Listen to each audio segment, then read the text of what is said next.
नेता के अभाव में लालू, नीतीश और भाजपा का ये जो त्रिकोण चला आ रहा है, इसको रोका जा सके, कुछ अन्य राज्यों की तरफ विकास के पथ पर वापस जाए, इसी परिकल्पना को लेकर हम लोगों ने प्रयास शुरू किया है। काम नहीं करेंगे, खाली जुमला बोलेंगे, खाली बिहार ठगने आएंगे।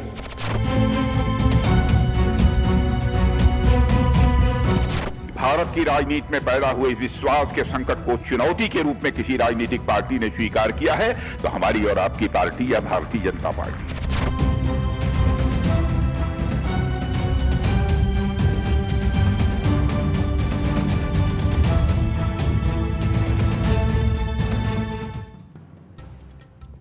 कहते हैं राजनीति के ककहरे में क से पहले अ आता है और ख से पहले आता है व।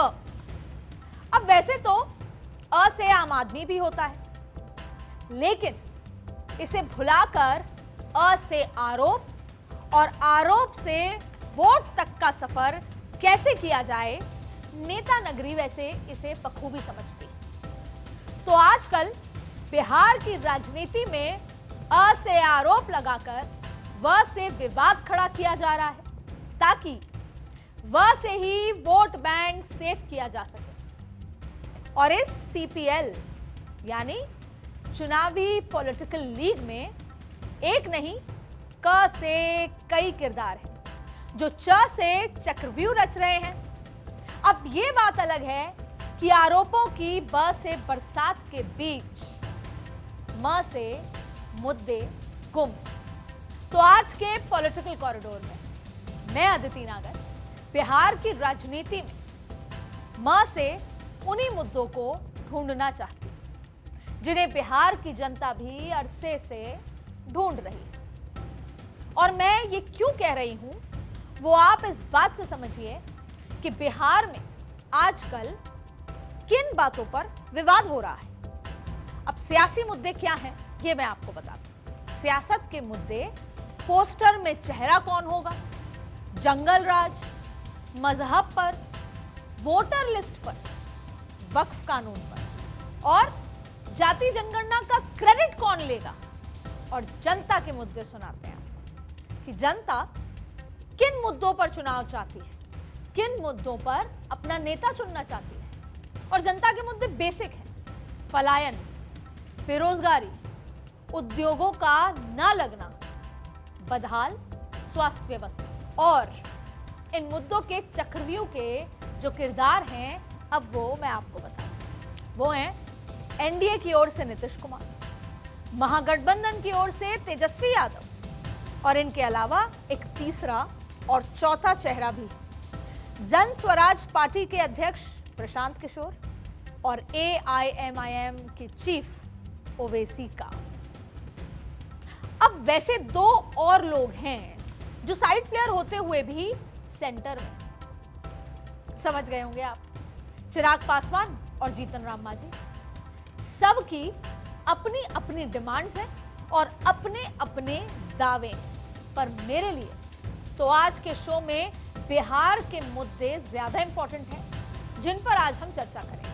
और सवाल यह है कि क्यों आजादी के वक्त देश की दूसरी सबसे बेहतर अर्थव्यवस्था रहा बिहार, आज क्यों देश के 14वें नंबर पर फिसल कर आ चुका है। स्वास्थ्य के मामले में बिहार में 1000 के मुकाबले 2148 लोगों पर एक डॉक्टर क्यों बिहार में स्वास्थ्य विभाग के 49% पद खाली पड़े हैं। क्यों बिहार में शिशु मृत्यु दर, चाइल्ड डेथ रेट देश की औसत दर से कहीं ज्यादा है। क्यों? और क्यों हर साल बिहार में करीब 50 लाख लोगों को जबरन निराश होकर रोजगार की तलाश में पलायन करना पड़ता है? क्यों? और वैसे इन सवालों का जवाब बिहार का हर बाशिंदा जानता है, सिवाय बिहार के सियासतदानों के। बिहार में रोजगार का ना मिलना, उत्तर बिहार में हर साल बाढ़ से होने वाली तबाही, साल भर रोजगार ना मिलना, दूसरे राज्यों में शिक्षा की बेहतर सुविधाएं और दूसरे राज्यों के मुकाबले में कम पैसे मिलना, ये कुछ ऐसी वजह है जिसकी वजह से हर साल बिहार में बड़ी संख्या में लोग दिल्ली, महाराष्ट्र, उत्तर प्रदेश, पंजाब, हरियाणा, गुजरात, पश्चिम बंगाल, झारखंड और दूसरे राज्यों में पलायन करते हैं। लेकिन पिछले करीब 20 सालों से बिहार के मुख्यमंत्री रहे नीतीश कुमार हो या फिर उससे पहले लालू प्रसाद यादव या राबड़ी देवी, और ना ही भविष्य के नेता तेजस्वी यादव, किसी के पास इसका कोई मुकम्मल प्लान न था और ना ही दिखाई देता है। जुबानी जमा खर्च करने में नेता नगरी कोई कमी नहीं छोड़ती, लेकिन कोई ये बताने को तैयार नहीं कि आने वाले दिनों में बिहार और बिहारियों को पलायन से मुक्ति कैसे मिलेगी, या फिर मिलेगी भी या नहीं। कभी मुंबई में, कभी किसी और शहर में रोजी रोटी रोजगार की तलाश में गए बिहारियों को अक्सर मारा पीटा जाता है।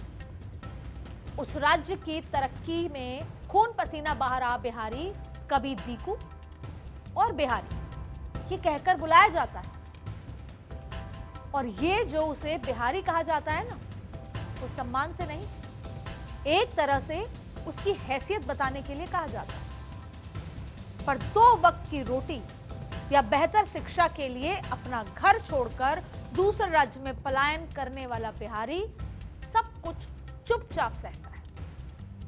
और जब ये मुद्दा उठता है कि पलायन को रोका जाए या बिहारियों को वापस बुलाया जाए अपने प्रदेश, तो सवाल होता है कि दिल्ली, मुंबई जैसे राज्यों की जो व्यवस्था है वो खराब हो जाएगी। सोच सकते हैं आप। और जब उसको बिहारी कहकर बुलाया जाता है और वो चुपचाप सहता है और सोचता है कि जो टीस उसे महसूस हो रही है, क्या कभी बिहार के नेताओं को भी होगी? क्या कभी बिहार के नेता ये समझ पाएंगे कि अपमान की नजर से देखा जाना क्या होता है?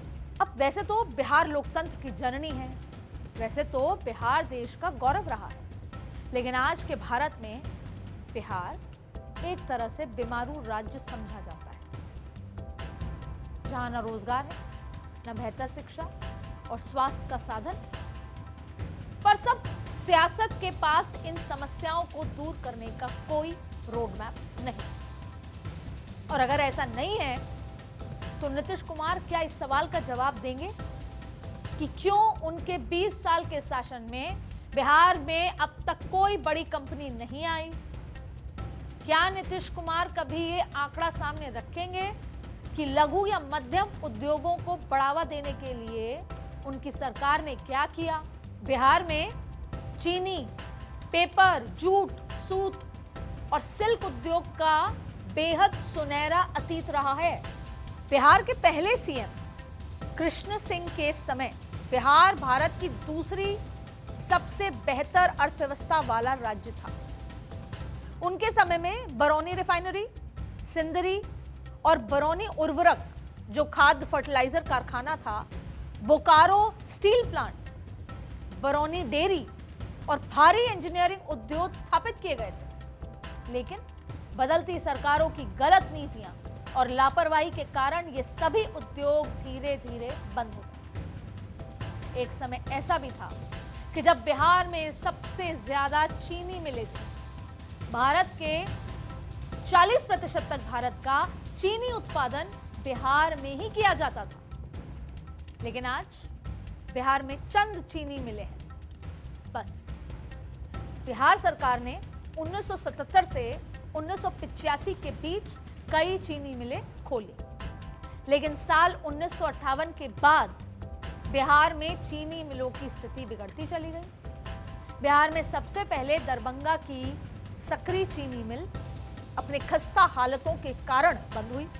फिर साल 2005 में Bihar state sugar development corporation को राज्य की सभी चीनी मिलों को पुनर्निर्माण का काम दिया गया। कॉरपोरेशन के कहने पर इथेनॉल के उत्पादन को ध्यान में रखते हुए कई मिलों को प्राइवेट कंपनियों को सौंप भी दिया गया। लेकिन फिर साल 2007 से पहले किसानों द्वारा उगाए गए गन्नों के रस से इथेनॉल बनाने की इजाजत थी। लेकिन राज्य सरकार ने केंद्र सरकार से दोबारा गन्नों के रस से इथेनॉल बनाने की अनुमति मांगी, तो केंद्र सरकार ने राज्य सरकार की इस मांग को खारिज कर दिया। फिर इसके बाद ये सभी चीनी मिलें बंद हो गई और बिहार सरकार ने मान लिया आखिरकार कि बंद पड़ी चीनी मिलों को दोबारा खड़ा करना बेहद मुश्किल है, तो वो बंद पड़ी रही। दरभंगा की सकरी, पूर्णिया की बनमखी, वो भी चीनी मिल है, और बेलही की लोहाट और रेयाम चीनी मिल, सिवान की एसकेजी शुगर मिल और मुजफ्फरपुर की मोतीपुर चीनी मिल, समस्तीपुर की हसनपुर चीनी मिल और ना जाने ऐसी कई और मिलें जिससे सैकड़ों परिवार आबाद थे, जब वो चलती थी मिलें, आज खुद बर्बाद होकर बंद हो चुकी है और साथ ही दम तोड़ चुकी है। बिहार के गन्ना किसान की उम्मीदें भी दम तोड़ चुकी हैं।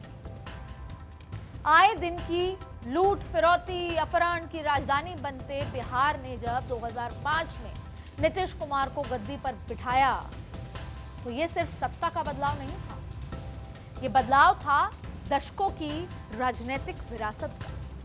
और बिहार ने उम्मीदों के आंगन में चमकते सूरज की तरह नीतीश कुमार का इस्तकबाल भी किया। नीतीश कुमार ने भी चंद महीनों में क्राइम कंट्रोल किया, बिहार की उम्मीदों को और हवा दी, धड़ाधड़ सड़कें बनने लगी। एक समय था जब कहा जाता था कि जिस बिहार में गड्ढों में सड़क या सड़क में गड्ढे की पहचान करना मुश्किल था, वहां जिंदगी सरपट दौड़ने लगी। कारोबारियों के मन से वो डर खत्म हो गया अपहरण का, फिरौती का। और नीतीश कुमार कब सुशासन बाबू बन गए, ना ये नीतीश कुमार को पता चला और ना बिहार को। नीतीश के करीब 20 साल के शासनकाल में बिहार को 7 medical college, 9 degree college, 14 sports complex, 24 धार्मिक स्थल और 9 पावर ग्रिड, 8 उद्योग विस्तार, ये सब कुछ मिला। सैकड़ों पथ पुल निर्माण जैसी योजनाओं की सौगात भी मिली। लेकिन सुशासन काल के लिए पलायन फिर भी वो टीस है जिसका दर्द बिहार को आज भी सता रहा है। बिहार में 20 सालों के नीतीश काल में बीजेपी कमोबेश हर समय साझेदार रही और इसीलिए अगर नीतीश कुमार ने तरक्की की, जमीनी इबारत लिखी, तो उसकी कहानी बीजेपी के बगैर अधूरी। पर सवाल यह है कि फिर क्यों बीजेपी के दिग्गज आज भी बिहार में आत्मविश्वास ढूंढ रहे हैं? क्यों बीजेपी के दिग्गज आज भी बिहार में आत्मविश्वास नहीं जगा पा रहे? भारत की राजनीति में विश्वास का संकट निरंतर गहरा होता चला गया, लेकिन आप सीना ठोक कर दावे के साथ कह सकते हो कि भारत की राजनीति में पैदा हुए विश्वास के संकट को चुनौती के रूप में किसी राजनीतिक पार्टी ने स्वीकार किया है तो हमारी और आपकी पार्टी या भारतीय जनता पार्टी है।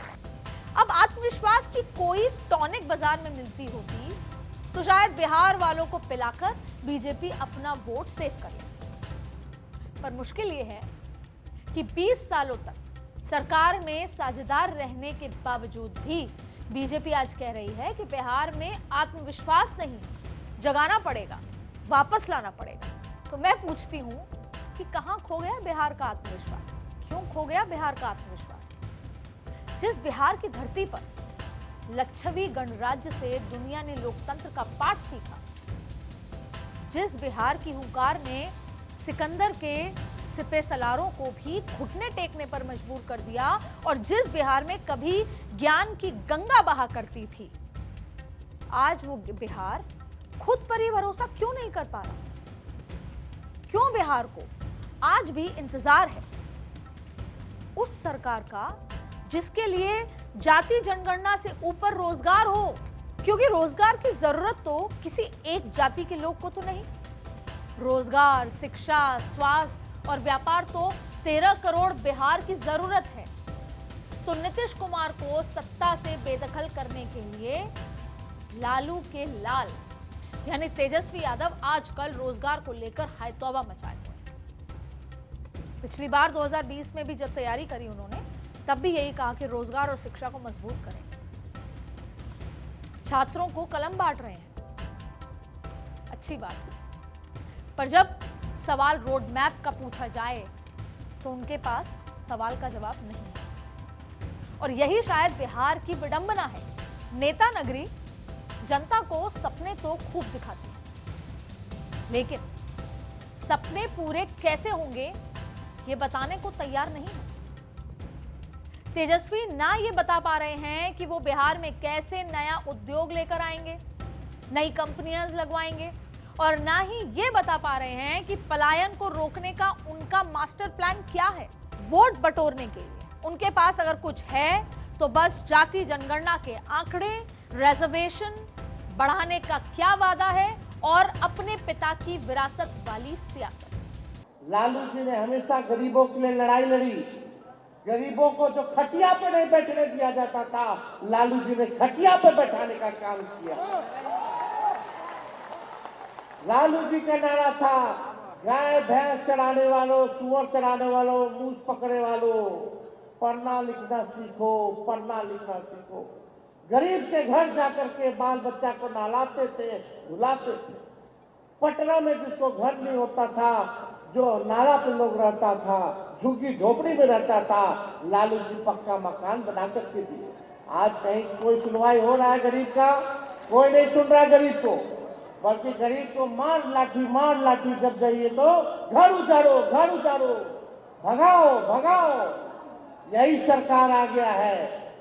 तेजस्वी जी, कच्ची या पक्की जुबान कितनी सच्ची ये तो बिहार वाले बखूबी जानते हैं, और वो ये भी जानते हैं कि कब और किस पर कितना भरोसा करना है। इसलिए मैं तो कुछ नहीं कहूंगा, लेकिन इतना तो जरूर पूछूंगी कि अपने पिता की जिस सियासी विरासत को आप अपनी चुनावी जीत का ब्रह्मास्त्र बनाना चाहते हैं, उसके साथ जंगल राज का एक कड़वा अनुभव भी बिहार वालों को बरबस ही याद आ जाता है। और फिर यह भी सच है कि उस दौर में बिहार में उद्योग तो नहीं लगे, लेकिन कई उद्योग बंद जरूर हुए। फिर रिजर्वेशन के जरिए आप कितनी सरकारी नौकरियां लोगों को दे पाएंगे? और आपके सहयोगी जिन्हें 40 लोकसभा और 243 विधानसभा वाला बिहार छोटा मोटा राज्य लगता है, उस पर विपक्ष वाले तो ऐसे ही हमलावर हैं। कुछ नेताओं के लिए बिहार छोटा मोटा ही सही, लेकिन देश का राज्य तो है, और वो भी 13 करोड़ से ज्यादा की आबादी वाला। पर बिहार में सरकार बनाने की जुगत वाले नेताओं के पास एक दूसरे पर आरोपों की बौछार के अलावा कुछ खास नजर नहीं आता। ओवैसी साहब मुसलमानों की कथित बदहाली को आधार बनाकर बिहार में जनाधार ढूंढ रहे हैं। जन स्वराज वाले प्रशांत भैया वैसे तो हर जिले की खाक छान रहे हैं, लेकिन कभी बीजेपी, कभी जेडीयू, कभी ममता, कभी कांग्रेस, कई खेमों के लिए रणनीति बना चुके पीके के पास भी बिहार के विश्वास का कोई मुकम्मल रोड मैप नहीं दिखता। और बिहार की राजनीति में खुद को वंडर बॉय साबित करने में जुटे चिराग तो अब तक दलित समाज के भी चिराग नहीं बन सके। तो वो भैया बहुजन के नाम पर अपनी पार्टी की खोई साख वापस पाने की रणनीति में ही व्यस्त। बाकी कहने को तो बिहार में नेताओं की कोई कमी नहीं, पर बिहार में बहार ला दे ऐसा कोई भी एक दिखता नहीं। और इसीलिए मैं बिहार के नेताओं से बिहार के मुद्दे पर सवाल पूछ रही हूं, क्योंकि बिहार देश के सबसे युवा राज्यों में से एक। बिहार में 25 वर्ष की औसत आयु से कम की करीब 58% आबादी है, जो कलम तो शायद थाम लेगी, जो पढ़ लिख कर शायद अच्छी नौकरी भी ढूंढ लेगी, पर अपनी माटी से दूर होने को मजबूर होकर, अपना घर छोड़कर दूसरे राज्य या दूसरे देश जाकर, पर खुद के लिए अपमान वाली नजर और अपमान वाली नीयत के साथ कहे गए बिहारी शब्द को सुनकर और मौन रहना। आज पॉलिटिकल कॉरिडोर में बस इतना ही।